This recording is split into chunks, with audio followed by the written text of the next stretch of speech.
আসসালামু আলাইকুম। আজকের এই ভিডিওতে দেখব কিভাবে একটা ওয়ার্ড ফাইলকে পিডিএফ ফাইল বা পোর্টেবল ডকুমেন্ট ফাইলে আমরা কনভার্ট করব। এর জন্য আমরা চলে গেলাম সরাসরি মাইক্রোসফট ওয়ার্ডের একটা ফাইল আমরা চালু করব। ওয়ার্ড অ্যাপসটা চালু করে নিলাম।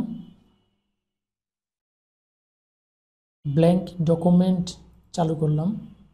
আমি যেই ডকুমেন্টটা লিখতে চাই বা যেই ডকুমেন্টটা পিডিএফ করতে চাই সেই ডকুমেন্টটাকে রেডি করতে হবে। রেডি করতে আপনি নিজে নিজে টাইপ করে নেবেন, অথবা আমার যেহেতু একটা স্যাম্পল ফাইল দেখানো দরকার, আমি একটা ফাইল রেডি করা আছে, টাইপ করা আছে, আমি সরাসরি খুলে নিলাম, ওপেন করে নিলাম। ওপেন করার পরে আমাকে যে কাজটা করতে হবে, আপনাদের যদি লেখা থাকে তাহলে লিখে তো ভালো, আর যদি লেখা না থাকে তাহলে লেখাটা, কোন লেখাটা আপনি পিডিএফ কনভার্ট করবেন সেই লেখাটা আপনি রেডি করবেন। রেডি করার পরে আমরা চলে যাবো যে ফাইলে ক্লিক করার পরে এইখানে সেভ এজ অপশন ক্লিক করব। সেভ এজ অপশন ক্লিক করার পরে আপনি কোথায় সেই ফাইলটা সেভ করবেন, পার্সোনাল ড্রাইভে সেভ করবেন, শেয়ার করবেন, না দিস পিসিতে লোকাল ফাইল হিসেবে সেভ করবেন, তা আপনি এখানে দেখিয়ে দিতে হবে। আমি দেখালাম যে দিস পিসিতে করব। ডাবল ক্লিক করলাম, করার পরে এরকম একটা উইন্ডো আসবে।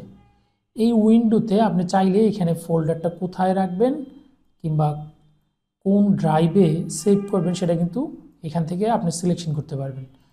সি ড্রাইভে করতে পারেন, ডি ড্রাইভে, আমরা অন্যান্য যেই ড্রাইভগুলো আছে সেই ড্রাইভে আপনি সেভ করতে পারেন। আমি এখানে দেখাচ্ছি সহজের জন্য ডেস্কটপে আমি সেভ করব।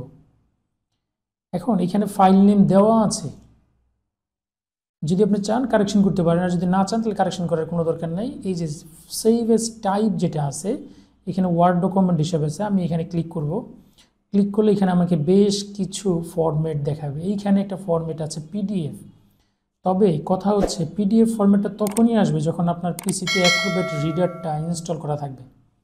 আমি আবার বলছি, অ্যাক্রোব্যাট রিডারটা ইনস্টল করা থাকলেই কিন্তু এখানে পিডিএফ আসবে, আদারওয়াইজ কিন্তু আসবে না। আমি পিডিএফ ফরম্যাট ক্লিক করলাম। এখন আমি সেভ বাটন ক্লিক করব। ক্লিক করার পরেই কিন্তু আমাকে কয়েক মুহূর্তের মধ্যেই কিন্তু পিডিএফ ফাইলটা রেডি করে দেবে।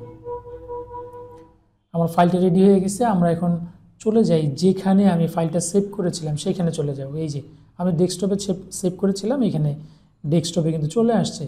এটা আমি ডাবল ক্লিক করব, অ্যাক্রোব্যাট রিডার দিয়ে কিন্তু ওপেন হয়ে যাবে। অ্যাক্রোব্যাট রিডার ওপেন হলেই কিন্তু আমরা টোটাল ডকুমেন্টসটাই কিন্তু এখান থেকে দেখতে পারবো। এই যে সেই ডকুমেন্টসটা, যেই ডকুমেন্টসটা আমি রেডি করেছিলাম, আমি আরেকবার দেখিয়ে দিচ্ছি। এই যে সেই ডকুমেন্টস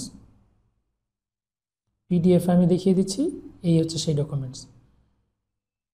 আপনি চাইলে এখান থেকে জুম ইন বা জুম আউট করেও পড়তে পারেন বা দেখতে পারেন। এই ছিল আমাদের আজকের টপিকস। যদি ভালো লাগে তাহলে অবশ্যই সাবস্ক্রাইব করুন, বেল আইকনে ক্লিক করে রাখবেন, সবার আগে নোটিফিকেশন পৌঁছানোর জন্য বেল আইকনে অল বাটনে ক্লিক করে রাখবেন। ধন্যবাদ সবাইকে। আসসালামু আলাইকুম।